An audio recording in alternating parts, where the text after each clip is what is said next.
देखें, खुदा ने इंसान को जितनी भी नेमतें अता की हैं, उसमें सबसे बड़ी बरकत आजादी है।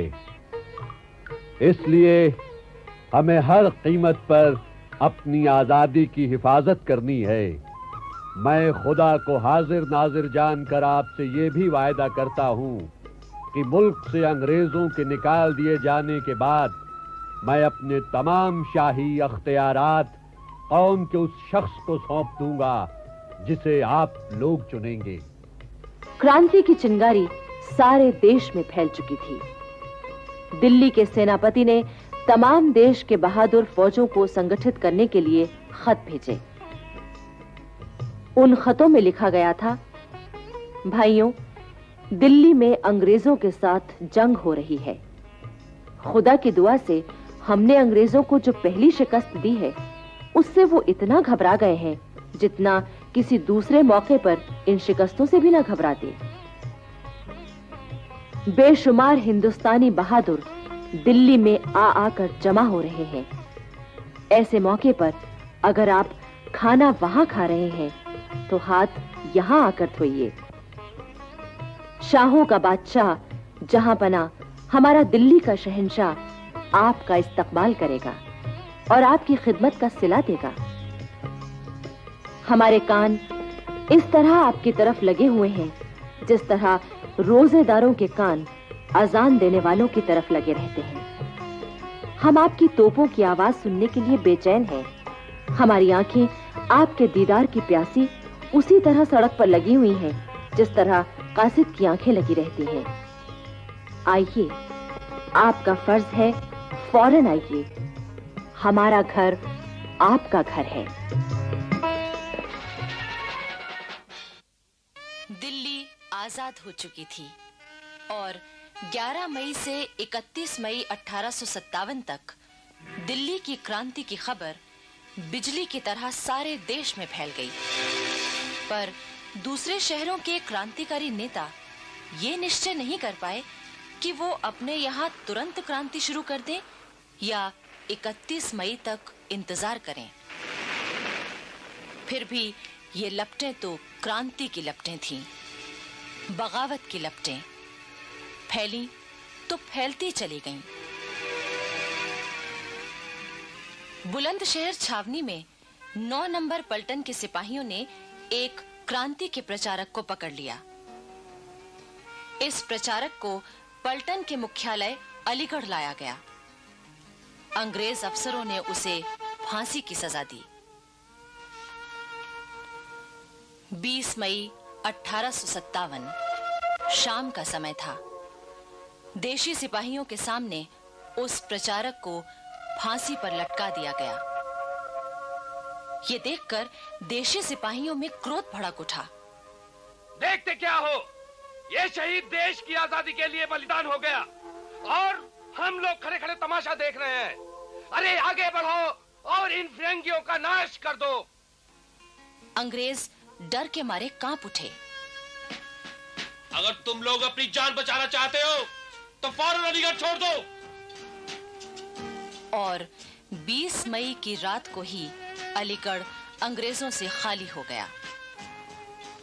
अलीगढ़ पर हरा झंडा फहराते हुए क्रांतिकारी सिपाही खजाना और गोला बारूद लेकर दिल्ली की ओर चल पड़े। फिर क्रांति की लपटें मैनपुरी होती हुई इटावा पहुंची। इटावा के कलेक्टर ह्यूम ने पुलिस और जनता के प्रतिनिधियों से मदद मांगी कि क्रांतिकारियों को दबाया जाए, पर उसे कोई जवाब नहीं मिला।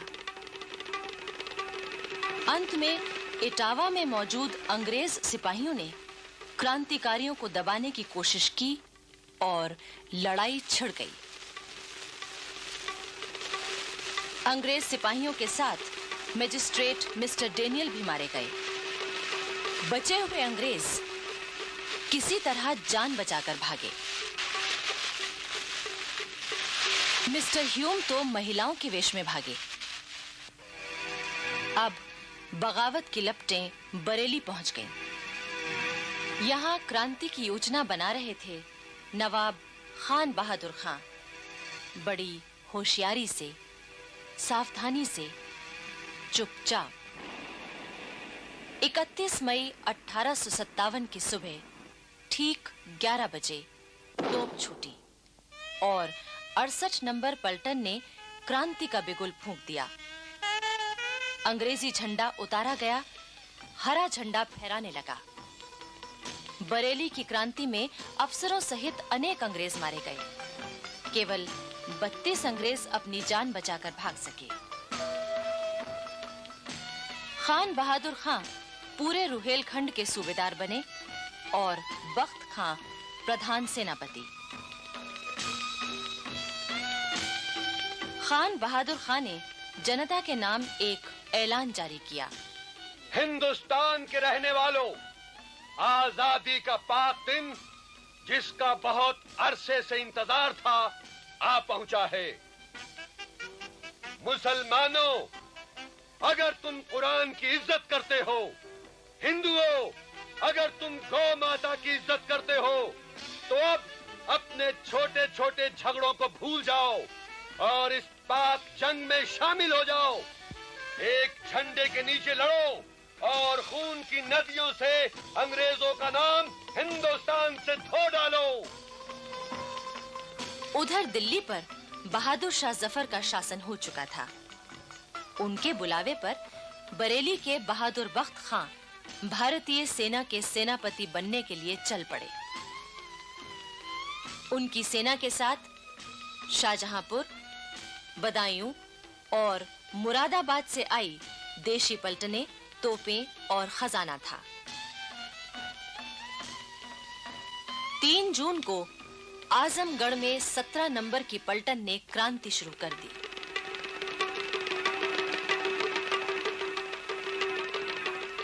लेकिन उन्होंने अंग्रेजों को मारा नहीं, बल्कि उनके वहां से चले जाने का बंदोबस्त करके इमारतों, खजानों और गोला बारूद पर कब्जा कर लिया।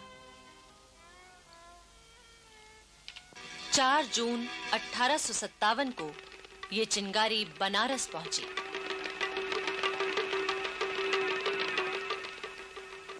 अंग्रेज अफसरों ने तय किया कि देशी सिपाहियों से उनके हथियार रखवा लिए जाएं।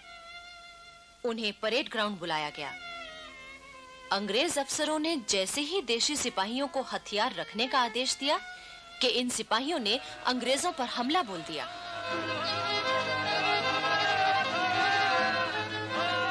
अंग्रेजों ने सिख पलटन को मुकाबले के लिए आगे किया, लेकिन मुकाबला तो दूर, वो अपने भाइयों से गले मिलने लगे। जब मुकाबला ही नहीं तो लड़ाई कैसी? अंग्रेजों को शांतिपूर्वक बनारस से जाने दिया गया। इलाहाबाद तो पास ही था। ये लपटें वहां भी पहुंच गईं। इलाहाबाद के किले में गोला बारूद और हथियारों का बहुत बड़ा भंडार, 6 नंबर की देशी पलटन और मुट्ठी भर अंग्रेज सिपाही थे। देशी सिपाही क्रांति के लिए तैयार थे, पर उन्होंने बड़ी चालाकी से अंग्रेजों को बहकावे में रखा। हम तो आपके साथ हैं हुजूर। हुजूर, हमें दिल्ली भेज दीजिए, हम बाकियों के टुकड़े टुकड़े कर देंगे। 6 जून 1857 की सुबह एक बार फिर अंग्रेज अपनी तसल्ली के लिए देशी सिपाहियों से मिले। भरोसा कीजिए हुजूर। भरोसा तो कीजिए आप। भरोसा तो कीजिए ना हुजूर हम पर आप। उन्होंने बड़े स्नेह से अंग्रेजों को गले लगाया। उसी रात जब अंग्रेज खाना खा रहे थे कि अचानक बिगुल की आवाज गूंज उठी। अंग्रेज घबरा उठे। इस वक्त ये बिगुल की आवाज कैसी? बैरकों से सिपाही अपने हथियार लेकर निकल पड़े। चारों ओर भगदड़ मच गई। इलाहाबाद में क्रांति शुरू हो चुकी थी।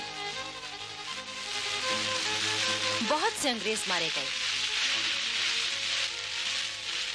उनके बंगले जल गए। 7 जून 1857 इलाहाबाद कोतवाली पर हरा झंडा फहराने लगा। शहर में हरे झंडे का जुलूस देखने लायक था। जनता में इतना उत्साह आ गया कि छोटे-छोटे बच्चे भी हरे झंडे का जुलूस निकालने लगे। क्रांतिकारियों ने कैदियों को जेल से मुक्त कर दिया। सरकारी खजाने पर भी उनका अधिकार हो गया। रेल और तार व्यवस्था ठप पड़ गई। रेलवे स्टेशन पर क्रांतिकारियों का पहरा था। इलाहाबाद के स्वाधीन होते ही आसपास के गांवों में भी हरा झंडा फहरा उठा। अंग्रेजों के बनाए जमींदार हटा दिए गए और उनकी जगह पुराने खानदानी जमींदार फिर आ गए। अंग्रेज इतिहासकार मानते हैं कि उस समय इलाहाबाद में कोई भी ऐसा न था जो उनके खिलाफ न हो गया हो। बच्चे-बच्चे में क्रांति की भावना जाग चुकी थी। लेकिन इलाहाबाद किले पर अभी तक क्रांतिकारियों का कब्जा न हो सका था, क्योंकि वहां मौजूद कुछ भारतीय सिपाही अंग्रेजों की मदद कर रहे थे। आखिर प्रमुख लोगों ने मिलकर मौलवी लियाकत अली को शासन का कामकाज संभालने के लिए इलाहाबाद का सूबेदार बनाया। मौलवी लियाकत अली बहुत नेक इंसान थे। सब लोग उनका बहुत आदर करते थे। मौलवी साहब ने खुसरो बाग को अपना केंद्र बनाया। वो दिल्ली के सम्राट बहादुर शाह जफर को वहां के हालात की खबर भेजते रहे और इलाहाबाद के किले में मौजूद देशी सिपाहियों को क्रांति में शामिल होने के लिए पैगाम भेजते रहे। लेकिन इन सिपाहियों ने अंग्रेजों का ही साथ दिया। इस तरह इलाहाबाद के किले को छोड़कर सब जगह क्रांतिकारियों का अधिकार हो चुका था।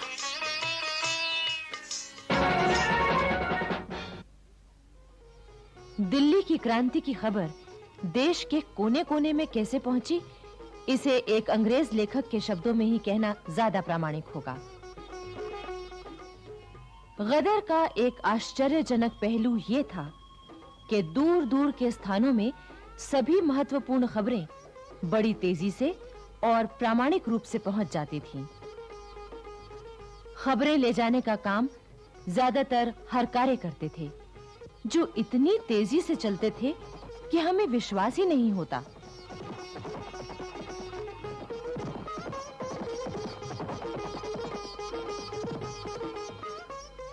यही कारण था कि दिल्ली की स्वाधीनता की खबर नाना साहब को 15 मई 1857 को मिली और कानपुर में अंग्रेजी सेना के सेनापति ह्यू व्हीलर को 18 मई को, यानी पूरे 3 दिन बाद। बिठूर में उस समय नाना साहब के दरबार में उनके 2 भाई बाला साहब और बाबा साहब, नाना साहब का भतीजा राव साहब, अजीमुल्लाह खां और प्रसिद्ध मराठा सेनापति तात्या टोपे मौजूद थे। दिल्ली की क्रांति की खबर जब कानपुर में फैली तो हिंदुओं और मुसलमानों की सभाएं होने लगीं।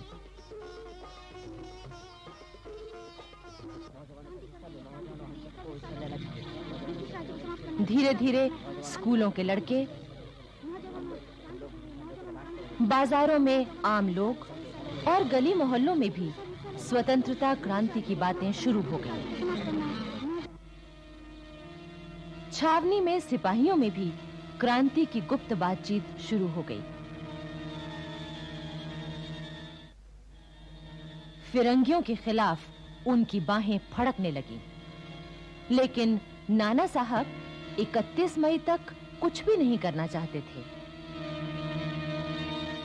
उधर अंग्रेज सेनापति व्हीलर को पूरा विश्वास था कि नाना साहब तो अंग्रेजों का ही साथ देंगे। इसी उम्मीद से उसने उन्हें संदेश भेजा कि वो आएं और कानपुर की रक्षा में मदद करें। लेकिन दूसरी तरफ व्हीलर ने अपनी रक्षा के लिए गंगा के दक्षिण में एक नया किला भी बना लिया था और पूरी किलेबंदी भी कर ली थी। कानपुर में क्रांति की बातों से ही अंग्रेजों में इतनी दहशत थी कि किसी झूठी अफवाह पर भी शहर के सब अंग्रेज अपने बीवी बच्चों को लेकर भागते और व्हीलर के किले में छिप जाते। 22 मई 1857 को नाना साहब अपनी सेना और तोपों को लेकर बिठूर से कानपुर आ गए।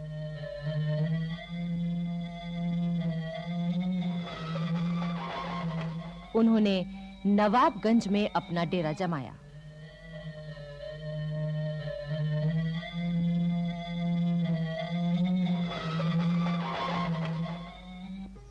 तीन 3000 देशी और 100 अंग्रेज सिपाहियों के सेनापति व्हीलर ने बिना किसी विरोध के खजाने की चाबियां और तोपखाना उन्हें सौंप दिया। नाना साहब ने खजाने की रक्षा के लिए अपने 200 सिपाही पहरे पर लगा दिए। उस समय कानपुर की देशी सेना के मुख्य नेता थे सूबेदार टीका सिंह और सूबेदार शमसुद्दीन खान। 4 जून की आधी रात को 3 फायर हुए। यही क्रांति की शुरुआत की सूचना थी। सबसे पहले सूबेदार टीका सिंह घोड़े पर सवार होकर आगे बढ़े।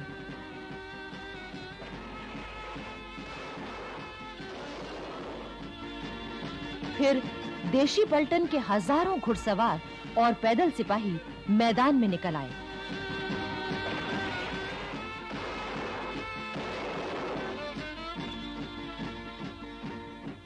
अंग्रेजों की इमारतों में आग लगा दी गई।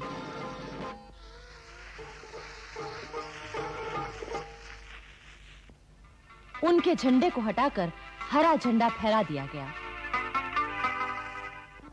5 जून को नाना साहब की सेना भी क्रांति सेना से मिल गई। सब तरफ उनका कब्जा हो गया।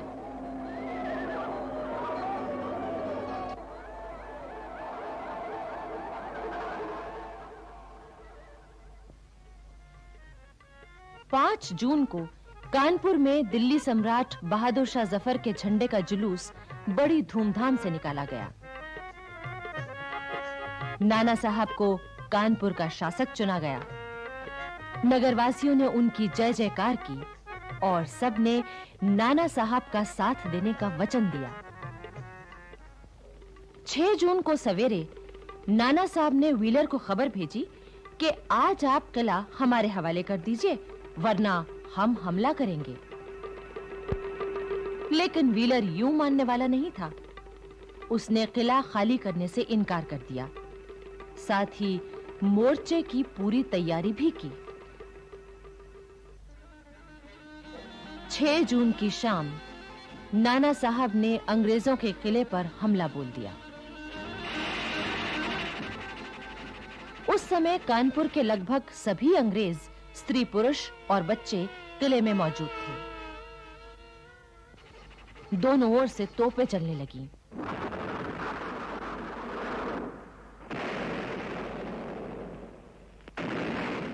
दोनों ओर के सिपाही मरने लगे, घायल होने लगे।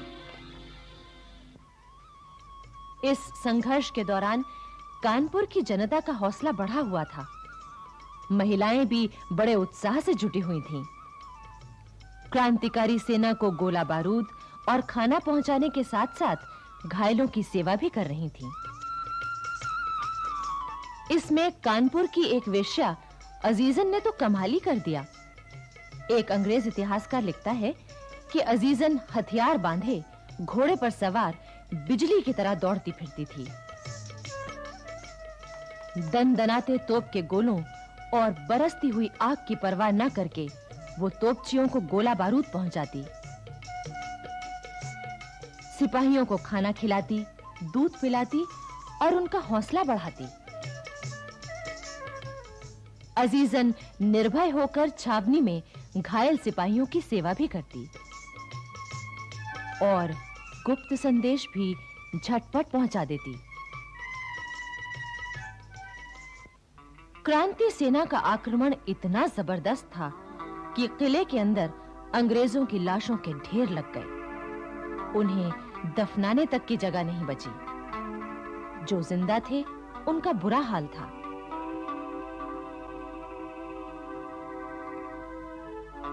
किले में केवल एक ही कुआं था जो गोले गिरने से टूट चुका था।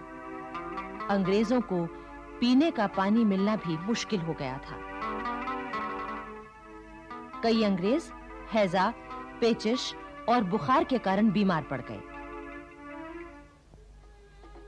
उधर नाना साहब ने शहर के तमाम खास लोगों की सभा बुलाई और उनकी सलाह से शहर का शासन चलाने का इंतजाम किया। हुलास सिंह को मुख्य न्यायाधीश बनाया, फौज को रसद पहुंचाने की जिम्मेदारी मुल्ला को सौंपी, दीवानी के मुकदमों के लिए ज्वाला प्रसाद, अजीमुल्लाह खां और बाबा साहब की अदालत बनाई गई। अंग्रेज इतिहासकार एम टॉमसन ने लिखा है कि नाना साहब की शासन व्यवस्था में नगर में पूरी तरह शांति थी। 18 जून और 23 जून को अंग्रेजों से फिर घमासान युद्ध हुए।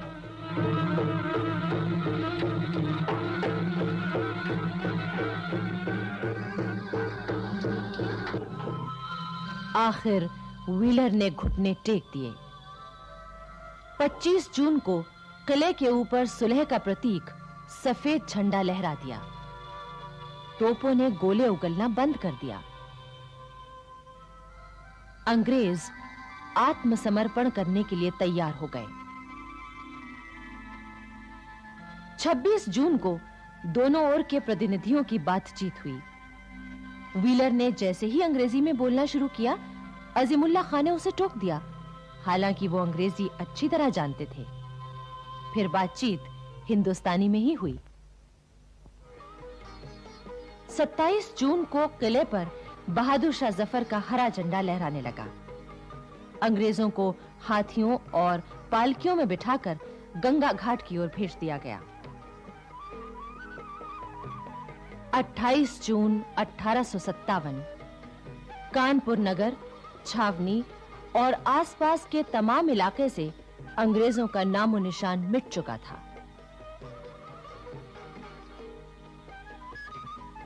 नाना साहब ने इस मौके पर एक बड़ा दरबार किया, जिसमें 6 पैदल पलटने, 2 घुड़सवार पलटने, जमींदार और हजारों की तादाद में जनता आई। सबसे पहले सम्राट बहादुर शाह जफर के नाम पर 101 तोपों की सलामी हुई। इसके बाद नाना साहब को 21 तोपों की सलामी दी गई। नाना साहब ने इस मौके पर सबको धन्यवाद दिया। साथ ही फौज में 1 लाख रुपए इनाम के रूप में बांटे गए। इसके बाद नाना साहब बिठूर आए, जहां वो 1 जुलाई 1857 को पेशवा की गद्दी पर बैठे। उनका विधिवत राज तिलक हुआ और नाना साहब धुंधुपंत पेशवा बन गए। 1857 की क्रांति की तैयारियां झांसी में भी शुरू हो गई थीं।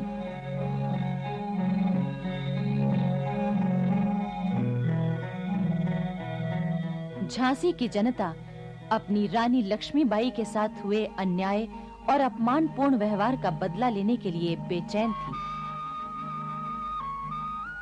रानी महल में हर रोज गुप्त सभाएं, मंत्रणाएं हो रही थीं। आखिर 4 जून 1857 को झांसी में 12 नंबर देसी पलटन के हवलदार गुरबख्श सिंह ने विद्रोह की तलवार निकाल ली। क्रांतिकारी सेना ने तोपखाने और खजाने पर कब्जा कर लिया। इसके बाद रानी लक्ष्मीबाई हथियारों से लैस होकर निकल पड़ी और उन्होंने क्रांतिकारी सेना का नेतृत्व संभाल लिया। झांसी में चारों ओर विद्रोही सेना फैल गई और अंग्रेजों के हाथ से सत्ता छीन ली गई। 7 जून को क्रांतिकारी सेना ने झांसी के किले पर हमला किया।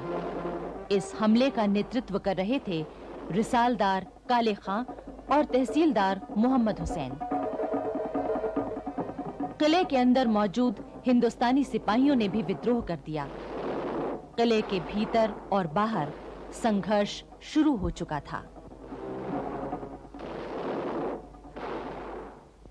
8 जून को रिसालदार काले खां के हुक्म से किले के अंदर मौजूद 67 अंग्रेज पुरुष, स्त्रियों और बच्चों को मौत के घाट उतार दिया गया।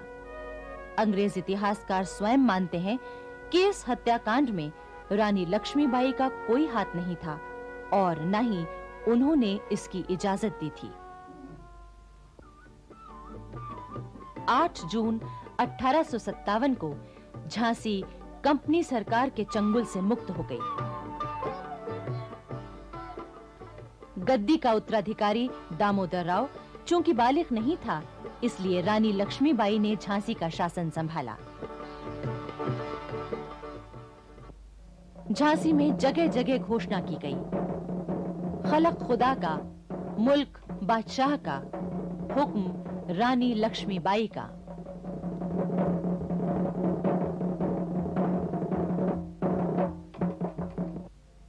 रानी लक्ष्मीबाई ने बड़ी सूझबूझ और समझदारी से शासन संभाला। वो दरबार में एक विशेष कक्ष में बैठती थीं।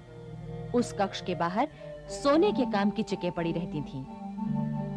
द्वार के बाहर 2 द्वारपाल चुस्त पोशाकों में खड़े रहते।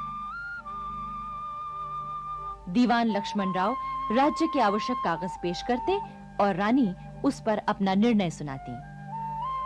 रानी लक्ष्मीबाई की पोशाक भी पुरुषों जैसी हो गई थी। वो पाजामा और गहरे नीले रंग का कोट पहनती थीं। टोपी पर एक सुंदर पगड़ी बंधी रहती थी। कमर में जरी के काम का दुपट्टा बंधा होता और उसमें एक तलवार लटकती रहती। उसके साथ ही दमिश्क की बनी नक्काशीदार चांदी मढ़ी पिस्तौल भी लटकती रहती थी।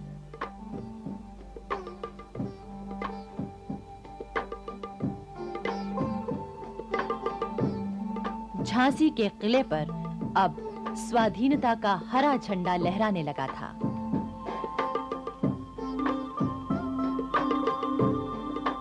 रानी लक्ष्मीबाई ये भी जानती थी कि उन्हें झांसी की आजादी की रक्षा के लिए हर वक्त तैयार रहना चाहिए। वो सेना तैयार करने लगी। लोगों को युद्ध का प्रशिक्षण दिया जाने लगा। पुरुषों के साथ-साथ कई स्त्रियां भी युद्ध कला और शस्त्र संचालन की कला सीखने लगीं। इनमें रानी की 2 सहेलियां सुंदर और मुंदर भी थीं। रानी ने क्रांतिकारी सिपाहियों के नेताओं से भी संपर्क बनाए रखा और उनकी खबरें प्राप्त करती रहीं। उधर अवध में भी क्रांति की पूरी तैयारियां थीं। इतिहासकार लिखते हैं कि क्रांति की तैयारियां जितनी अच्छी अवध में थीं, उतनी देश में कहीं नहीं थीं। हजारों मौलवी और हजारों पंडित स्वाधीनता के युद्ध के प्रचार में लगे हुए थे। वो एक-एक बैरक में जाकर सिपाहियों से बातचीत करते। हर गांव, गली मोहल्ले में जाकर पंडित जी और मौलवी साहब आजादी की लड़ाई के लिए जनता को तैयार कर रहे थे। लखनऊ में 13 मई को मेरठ की क्रांति की और 14 मई को दिल्ली की क्रांति की खबरें आईं।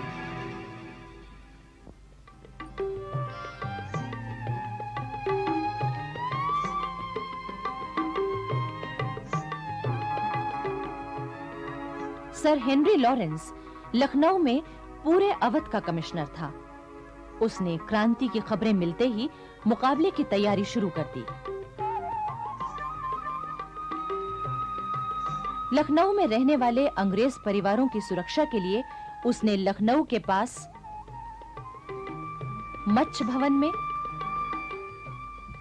और रेजिडेंसी में किलेबंदी शुरू कर दी, ताकि जरूरत पड़ने पर सभी अंग्रेज और उनके परिवार वहां शरण ले सकें।